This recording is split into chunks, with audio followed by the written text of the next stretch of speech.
क्या आपने अभी तक अपने बच्चों का विद्यालय में प्रवेश नहीं करवाया है? यदि हाँ, तो आज ही करवा लीजिए। शिक्षा हर किसी का मौलिक अधिकार है। आपके सपनों को साकार करने को अंबुजा पब्लिक स्कूल राबड़ी आवास आपके लिए सदैव तैयार है।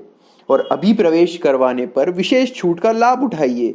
साथ ही बालिकाओं के प्रवेश पर किताबों और कॉपियों में भी रियायत मिलेगी। दूसरे बच्चे पर 50% और तीसरे बच्चे पर 25% ट्यूशन फीस पर भी छूट मिलेगी। तो आज ही प्रवेश ले अंबुजा पब्लिक स्कूल राबड़ी। नमस्कार, आप देख रहे हैं भारत टाइम्स न्यूज और मैं हूं आपके साथ छवि।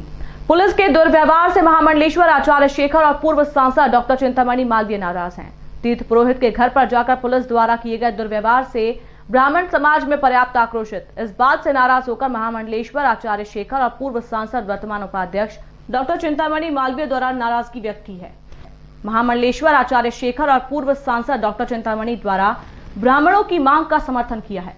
श्री अवंतिका महाकाल युवा तीर्थ पुरोहित समिति रामघाट श्री छतरी पंडा समिति अध्यक्ष मोहन डंडावाला, अखिल भारतीय तीर्थ पुरोहित महासभा अध्यक्ष अमर डब्बावाला, कार्तिक चौक मंडल अध्यक्ष हेमंत वर्मा, तीर्थ पुरोहित समिति सदस्य आनंद जोशी लोटावाला द्वारा जो मांगे की गई हैं उस मांग का समर्थन कर रहे हैं। जानकारी देते हुए आचार्य शेखर महामंडलेश्वर और पूर्व सांसद डॉक्टर चिंतामणि मालवीय द्वारा बताया गया, जिस प्रकार से प्रशासन ने शव को जलाने के नियम के अनुसार जो परमिशन दी है, जैसे ही परमिशन पिंडदान करने की भी प्रशासन को देना चाहिए, क्योंकि शव को जलाना और उसका पिंडदान करना दोनों प्रक्रिया एक ही मानी जाती है।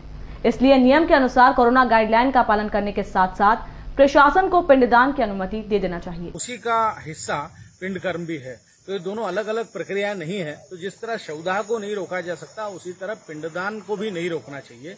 और इसमें कोई बाधा नहीं, क्योंकि हमारे उज्जैन में बहुत बड़ा शिप्रा का तट है, करीब 23 किलोमीटर का, और उसमें कहीं भी स्थान दे करके या फिर दूर दूर बिठा करके या प्रशासन अपने सारे जिस तरह की नियमावली वो दे सकता है, उसके अंतर्गत इस पिंड कर्म की अनुमति देना चाहिए, क्योंकि ये वास्तव में उसका हिस्सा ही है, सौदाह का हिस्सा है। जब तक सौदा पूर्ण नहीं होता, अंतिम क्रिया पूर्ण नहीं होती, जब तक कि उसका पिंडदान नहीं हो जाता।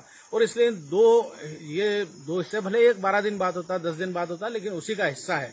इसलिए मैं प्रशासन से आग्रह करता हूं कि एक व्यवस्था बना दें, चाहे तो वो सर्टिफिकेशन ले ले कि भाई ये कोविड पॉजिटिव नहीं है, या वो दूर दूर बिठाने की कुछ व्यवस्था कर दे, लेकिन कर्मकांड से और जो पिंडदान है इससे लोगों को न रोके।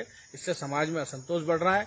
ये हिंदू मान्यता और हिंदू जो विश्वास है उसके प्रति एक तरह का आघात है। मैं पुनः निवेदन करता हूं, इस विषय में मैंने माननीय कलेक्टर साहब और एसपी साहब से भी बात की है, उनसे भी आग्रह किया है कि भाई कोई व्यवस्था बनाए कि कम से कम कर्मकांड व्यवस्था पूर्वक हो सके और दूर दूर बैठ करके, क्योंकि इतना लंबा नदी का हमारा तट है और उसमें घाट भी बने हुए हैं, कहीं भी कराया जा सकता है और भी व्यवस्था हो सकती है। इसलिए इसे तुरंत जो है अनुमति देने का कष्ट करें और ऐसी ज्यादती न करें, मैं पुनः आग्रह करता हूं। धन्यवाद।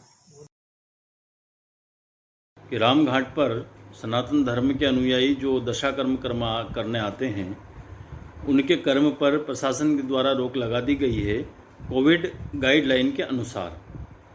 तो मेरी बात जिलाधीश महोदय से इस विषय को लेकर हुई थी कि जो ब्राह्मण लोग हैं वो सुगति आत्मा को प्रदान करवाने वाले हैं, तो उनके कर्म जो है वो कोरोना गाइडलाइन के अनुसार होना चाहिए। एक ब्राह्मण एक ही जजमान का एक कर्म करवाए, जो 3 दिन का कर्म है वो 1 दिन में करवाए और 3 घंटे में उस कर्म को करवा सकता है। और अपने पास घाट बहुत बड़े हैं। इस विषय को लेकर मेरी जिलाधीश महोदय से बात हुई थी कि ब्राह्मणों को देखा जाए, सनातन हिंदू धर्म के अनुयायियों को देखा जाए और उनके सुगति किस प्रकार से हम दे सकते हैं, उन लोगों को उनके कर्म किस प्रकार से दान धर्म हो सकता है वो करवाया जाए। तो जिलाधीश महोदय ने कहा है कि 15 तारीख से हम लोग घाट पे नित्य कर्म जो होता है दशा कर्म, वो करवाना प्रारंभ कर देंगे, क्योंकि अभी पीक पर है कोरोना, इस कारण रोक लगाई है ताकि कोई भी व्यक्ति संक्रमित ना हो, हमारे ब्राह्मण संक्रमित ना हो, ऐसी उन्होंने चिंता जताई है। तो 15 तारीख के बाद घाट पर दशा कर्म होना प्रारंभ हो जाएगा।